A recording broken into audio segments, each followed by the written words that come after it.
You're listening to Dirty Feet, a dance podcast. I'm Alison Elizabeth Burns.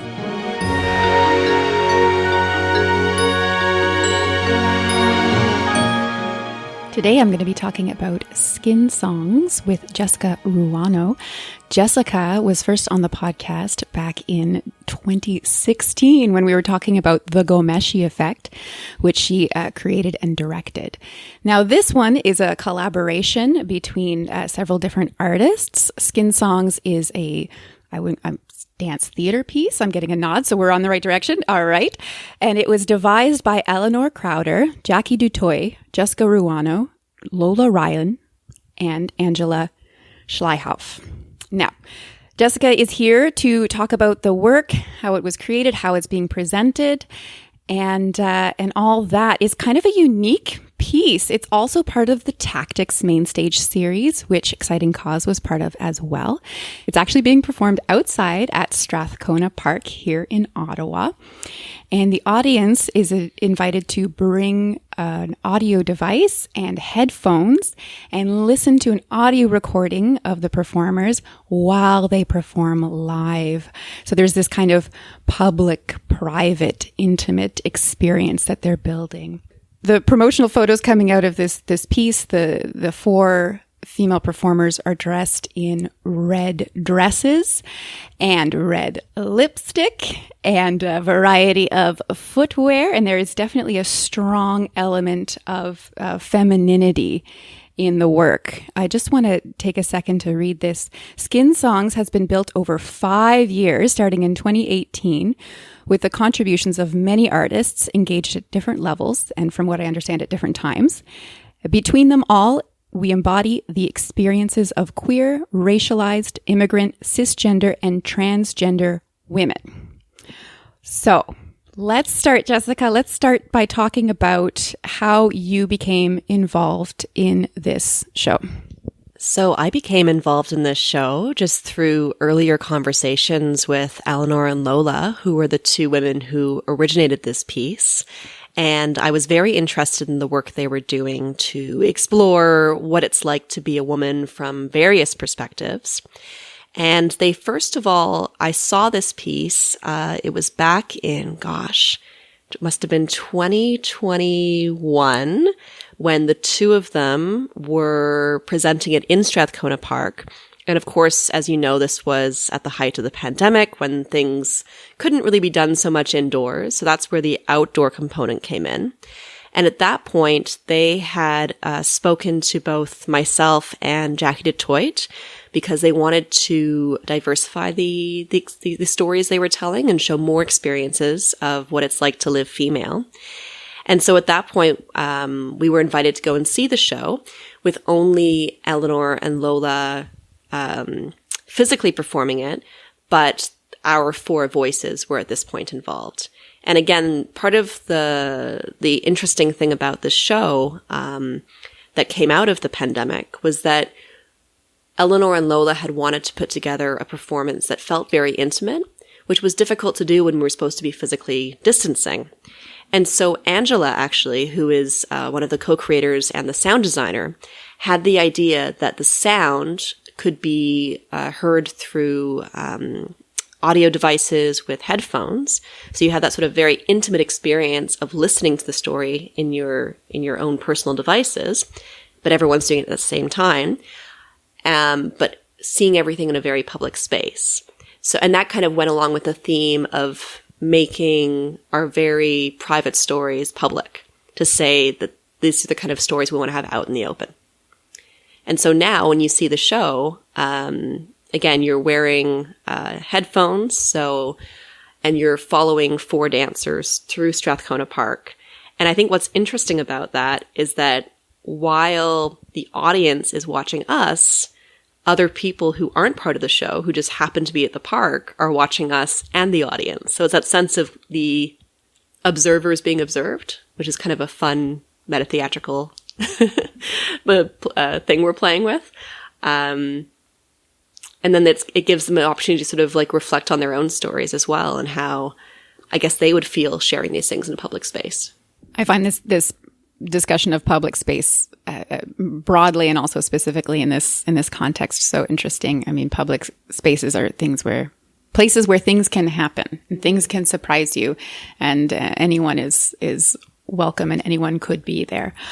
And then when we come to site-specific work, there's always a curiosity about the creation phase and the development versus the showing of it, because I'm going to make an assumption that you were in the park leading up to the actual performances beginning this month. So how has that been, working in a public space, rehearsing in a public space, and then performing in a public space? I love performing in non-traditional spaces and creating in them, because you don't have to bring in props or set pieces or whatever else to create the world. The world's already been created for you. So when we're in Strathcona Park, for instance, there are all these different trees. There are oak trees and cedars and catalpa and lilac bushes. And all of these set pieces, in a way, have special meaning for us now. So when we go to that park, we associate different parts of our stories with those different trees and different spaces and the pathways and the water and all of those things. So, and I think for audiences as well, it sort of transforms the ordinary or the familiar into something unfamiliar, which is a very cool theatrical thing that can happen in non-traditional spaces. So I like that the world around us can inspire the theater that we're creating.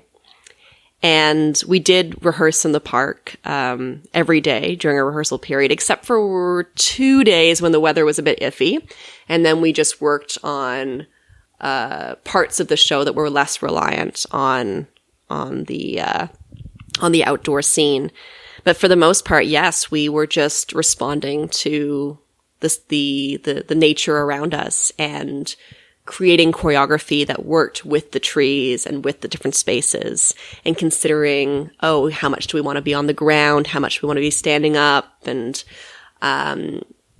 which parts do we want to be emerging from the trees or being hidden or being revealed? And all of that were possibilities for us in doing the staging for this show.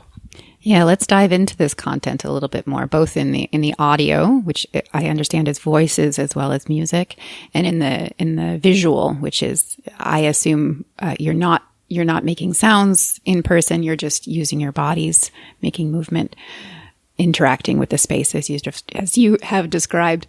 So tell us a bit about what both those elements look like, what could be expected from that performance, and also how they interact. So Angela has been a part of the creation process pretty much since the beginning. Again, it was her idea to create this soundscape that would be completely pre-recorded. And she would also attend rehearsals, see what kind of movement was being created, and then sometimes go back to the soundscape and change aspects of the music, or have more spaces where there was less text to make room for movement, or just a pause here and there. So she really was, in a sense, the staging was inspired by the soundtrack, but then the movement that she saw in rehearsal also would help things shift sound-wise. So there was a real nice back and forth relationship there. And again, when we're hearing the music, we're able to move to it, to respond to it. So it's almost like another character having those sounds. And so when you're listening, it's a mix of our pre-recorded voices, sharing some poetry, some prose, and some documentary-style interviews, kind of like we're doing now. So Angela would interview each of us separately, ask us about, our experiences being women, and then speaking more specifically about very unique aspects of our lives. So in my case, I talk about adopting as a queer solo parent and what that means to me. And so I go into my story, but I also talk about sort of my values around parenting and family, and my desire to do things along a less traditional route. So that works its way into my story. And I think that the movement that's created, that we worked with directorial consultant Kate Smith, who's done some great work with Skeleton Key Theatre, and also Yvonne Coots from the Ottawa Dance Directive came on to help us with some of the choreography. And so each of us, created movements that were reflective of the stories we were trying to tell. And then the music also has, Angela created music that sort of went along with each of our personalities and our stories. So really there's this beautiful dialogue between our voices, the music and the movement, and how they all sort of like connect to give us to I guess describe ourselves more fully. So obviously there is there's a theme of connection between the four performers and creators, and there's also a variety of differences between these four women and their experiences. There's a difference in age. There's a difference in life situation. There's a difference in the way that I assume you relate to your femininity is all different. And I'm curious now about how, again, having not seen the show, about how you overlap this information, the literal and poetic stories and the physical movement. Are we listening to all of you while watching all of you? Are we focusing on one artist at a time? How does that kind of come to be, and how does that affect the material? Yes, some people, when I was talking about the show and they wanted to be able to imagine it, they were saying, okay, so there's 4 dancers. Do we just pick one and follow that one person for the whole time? And I said, no, it's not quite like that. So in terms of the sound, yes, you're listening to one person at a time, but it's not as though you have, that's one person's story, then the next one, the next one, the next one. No, all 4 stories are interspersed throughout the entire piece. So you go back and forth between each person. And what Angela's done, which is quite clever, is found those links between our stories. So for instance, there's one piece that Jackie says, uses the word denial, about being in denial about her body, her connection to her body. And then Lola starts on a piece that she does this entire poem about denial is this and denial is that. So Angela was able to find those sort of similarities, whether it's a certain word or phrase that was used or just thematically how things are linked. So there's things like that. And then again, we all have very different stories. So I kind of mentioned a little bit about mine. Jackie talks about having grown up in South Africa and again, not wanting to do that sort of traditional route and then, deciding to immigrate to Canada. And then eventually, becoming pregnant with her little girl. And so she talks about the experience of giving birth. Eleanor, grew up in Ireland and had to, live her childhood during the famine and also moved to Canada. And then she talks also about the experience of giving birth. So even though, there are very, very many differences between Jackie's story and Eleanor's story, they have those things that link them. And so you see pieces where, in the show, you'll see the two of them up against a tree and they're telling that part of their story sort of in unison. Again, taking turns speaking, but you see that scene happening together. Likewise, both Lola and I are parents, but neither of us gave birth to our children. And we also identify with the LGBTQ community, me as queer, Lola as trans. So again, even though our experiences being women and being parents are very different, we had those kind of links that we could play off of. So there's quite a few moments where Lola and I are sort of in unison or reflecting on each other. And then Jackie and I are more similar in age. Eleanor and Lola are older. So there's all these different ways that we link together at different times. And so when you're watching the piece, sometimes you're focusing on one particular performer. Sometimes you're seeing all 4 of us interact. Sometimes it's a duet. Sometimes it's a trio. So it's constantly shifting.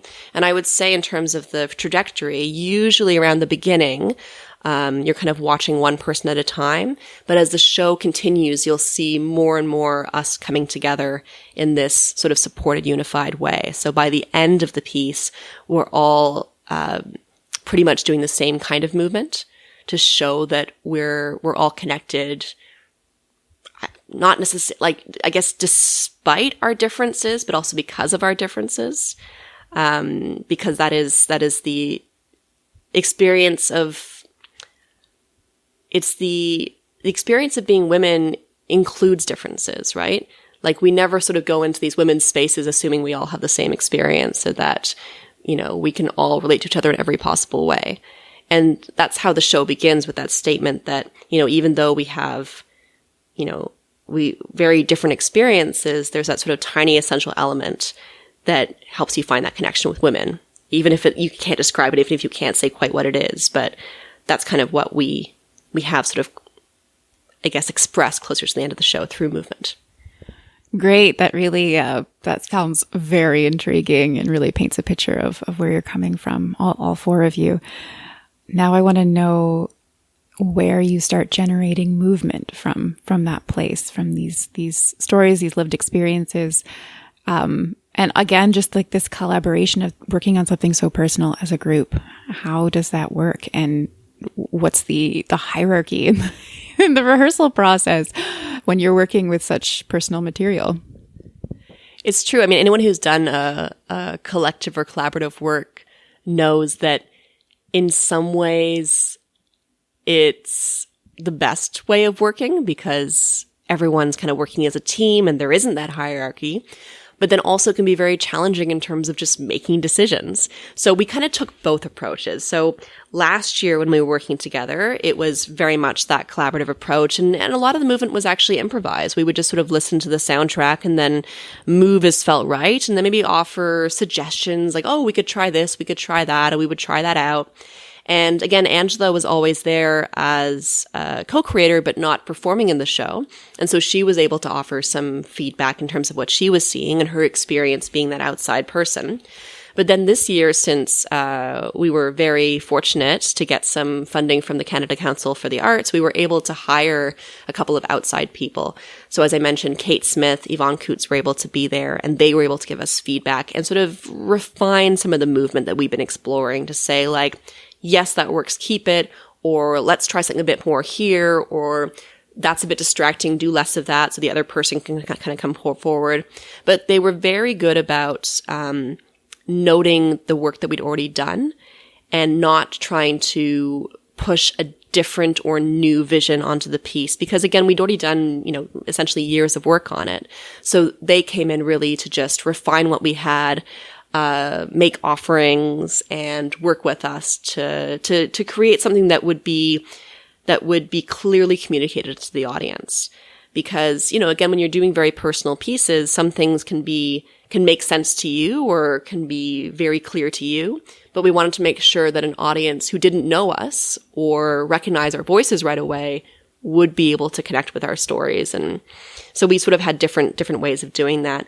You know, for example, you know, it might be obvious to us that, oh, it's Jackie's voice in the recording, and so it's like Jackie's part. But again, an audience member might not know that. So in movement wise, we would bring Jackie sort of into the, like to the forefront. So she'd be like closer to the audience. The rest of us would be kind of like supporting her in that. So it would be really obvious whose story it was at different times. So the movement, I think, really helped with that.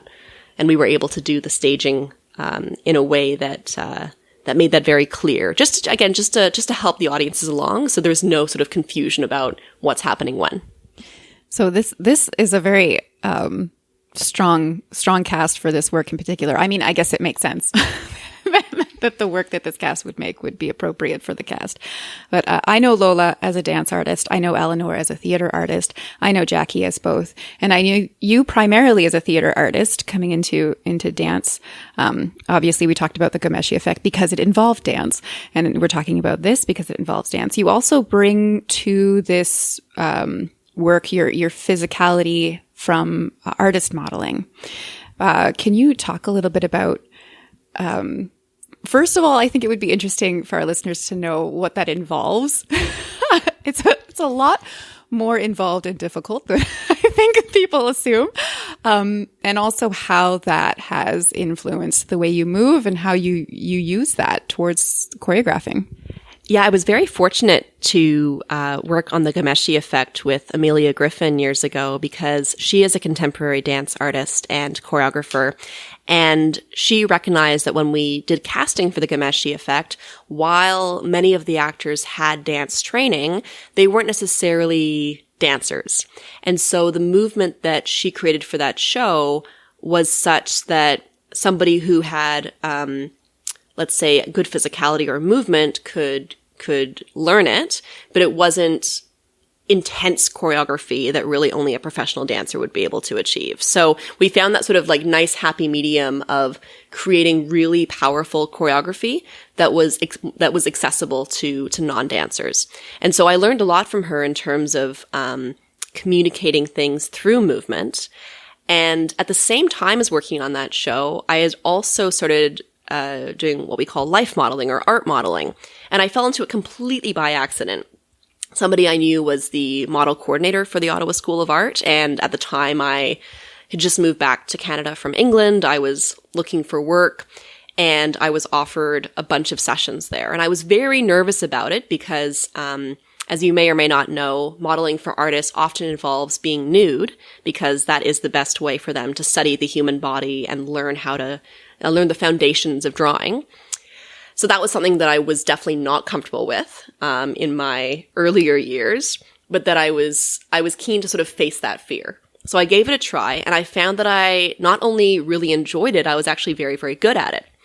And what it entails is basically staying still for assigned periods of time.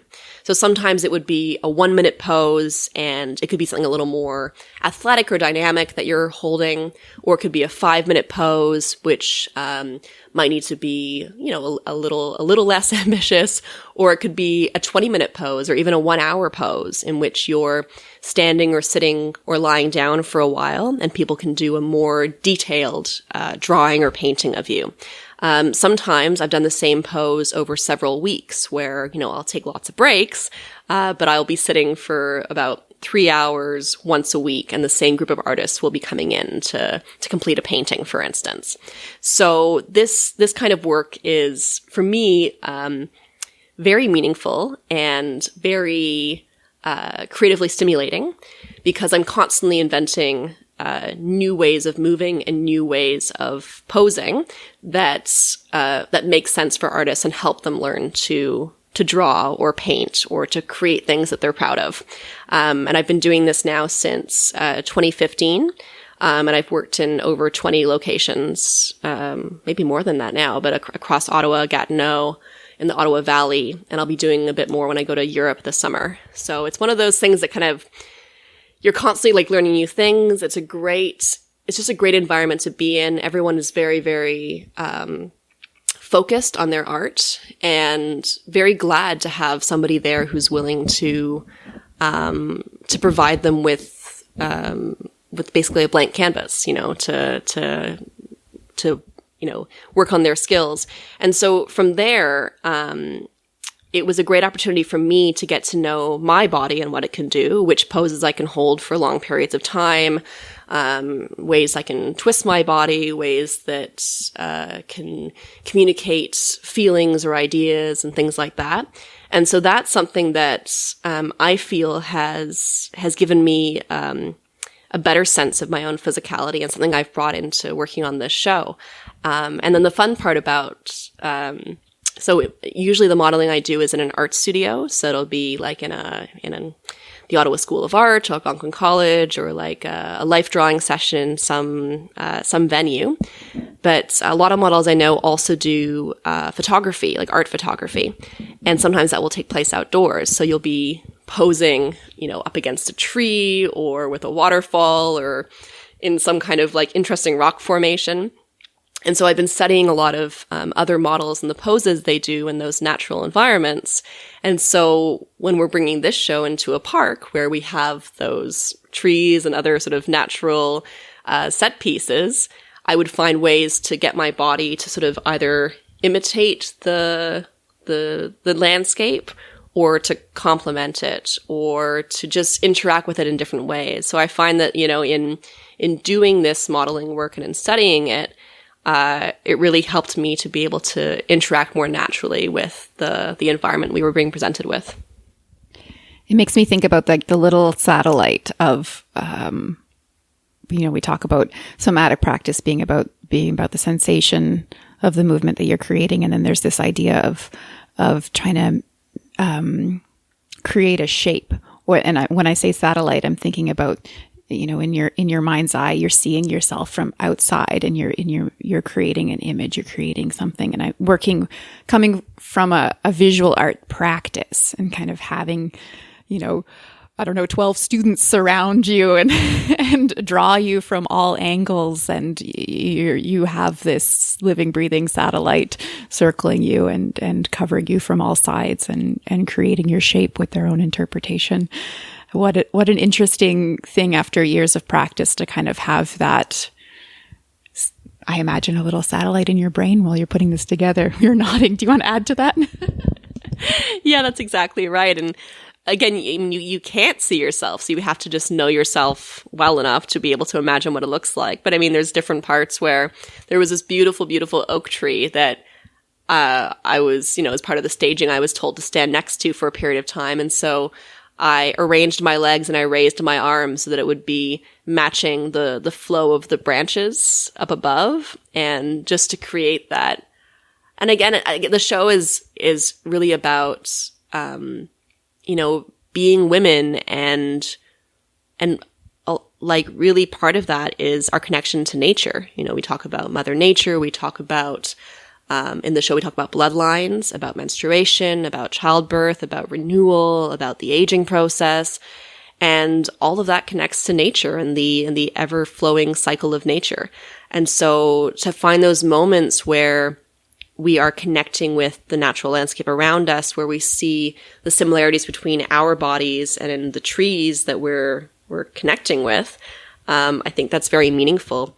And, you mentioned that we're all wearing red in the show, whether it's a red dress or a red shirt or red boots, we all find lots of things that are red, and there's sort of red ties in certain trees around the park so people can sort of find the path going through.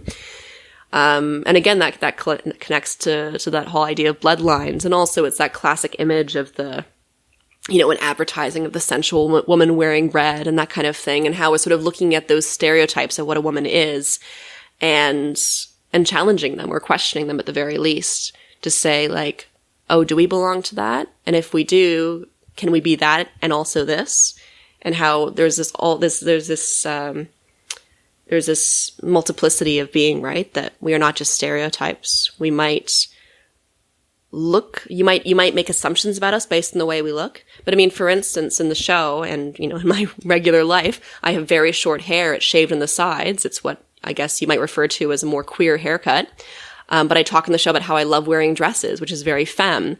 So, people might say that I don't quite fit that stereotype, whatever that is.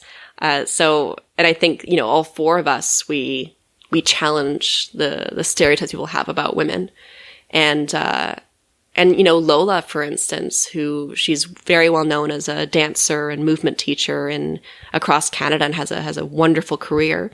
And, as described in our material, she lived the first 6 decades of her life as dutifully male until she came out as a transgender woman. And, everyone has a different story in terms of, queerness, and trans is about, when you came out and what it meant to you and the difference it made in your life. And Lola has her own very unique story that she shares that people might not expect, but she brings her truth and authenticity to it and tells it in a way that I think people will be able to better understand, where she's coming from and why the transition happened when it did. You have, I'm just thinking about these stories that you have, this audio that you have. Is it going to live beyond the physical performance? We've been talking about that, especially because it's so challenging doing an outdoor show. At the time that we're recording this podcast, our skies are full of smoke, and it's unclear whether or not we'll be able to perform the remaining shows in this week. So anyway, but even before this happened, we were considering options because it's a show that means a lot to all of us and we want it to live on. And so, Angela has this soundscape that's been created that could be listened to on its own as a podcast. But then we thought it adds so much to have those visual components. And so we're talking about the possibility of making a book, either a virtual or a physical book, that would have a series of photographs from the performance alongside the text. So people, even if they couldn't see the show, or if they want to just, have memories of the show, they'll be able to look at it that way, because we've had some amazing photographers come and see the show, and also some videographers, and they've created both sort of archival photographs, but also sort of more artistic, abstract looking photographs. So I think a combination of those will be a really beautiful way of commemorating the work that we've all done together. Oh, good. I'm glad to hear that. Something to look forward to. On the Tactics Facebook page, there's a bunch of quotes, and you've also done somebody's done a CBC interview about the show. So there's lots to read and see about it. But I just want to highlight this one quote from Jackie, because it just seems so on point. Being a woman is amazing, but it's also like we've gone through a lot. Do you have something in particular as a group that you want the audience to walk away with? I think that the greatest service we can do for ourselves and for other women is to talk about what we've been through. Because to feel shame about our experiences, or to feel like they need to be hidden or stashed away or put on a shelf, doesn't do any good for anybody. And in my experience, the more that we share, and I say this if you're willing to share, because not everybody is, and that's okay if you need to, keep things private. I understand that too. But I do see the benefit of sharing, because it encourages other people to do the same, so that fewer people are living in shame, and I think that, I'm going to be 37 this year, and even in the past year, I have discovered so much about myself that I had squashed in years prior that was bad for my mental health. It was bad for my relationships. It was not the way I wanted to live. But in being able to, in working on this show, I've been able to really come to terms with some of those things that make me me, and that make me a good parent, and make me a full-fledged human being. And so I think there's that constant sense of we're always discovering things about ourselves. And if we can pass that on to whether it's a younger generation or even older folks who are still trying to figure things out, I think that's a really wonderful thing that we can offer, is saying, hey, we are willing to share these really personal stories with you in a public setting, and it's okay. And it just gives other people the opportunity to do the same if they choose to do that. And I think that's a really beautiful thing. And what Jackie said in her quotes, it's interesting. It reminds me, and sorry to throw in a pop culture reference, but there's a great TV show called Sex Education. And there was like a group of girls, students in the show, who are put into detention, and they have to decide for themselves what they all have in common as women.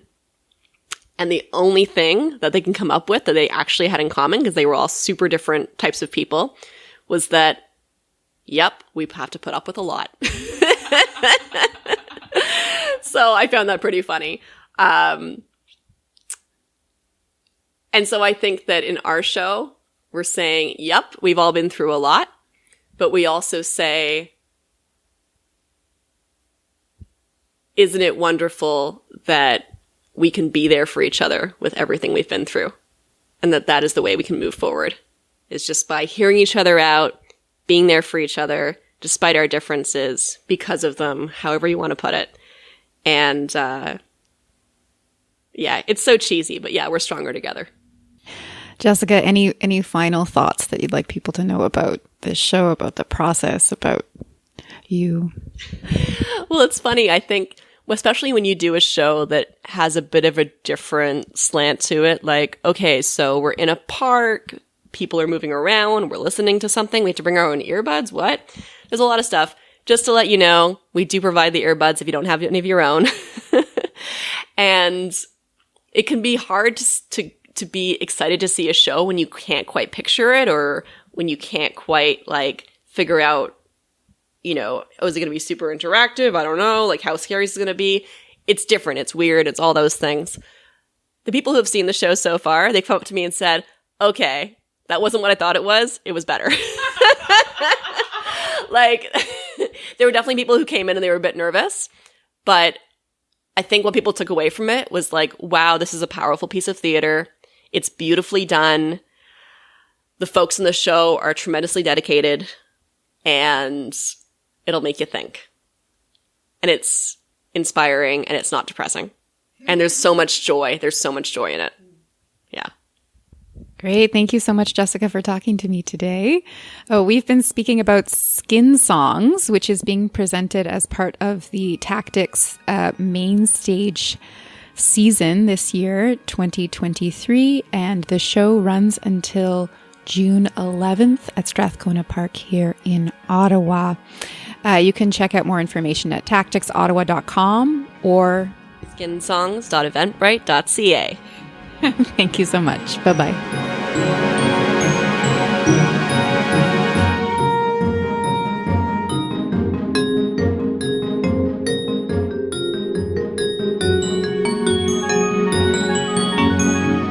You've been listening to Dirty Feet.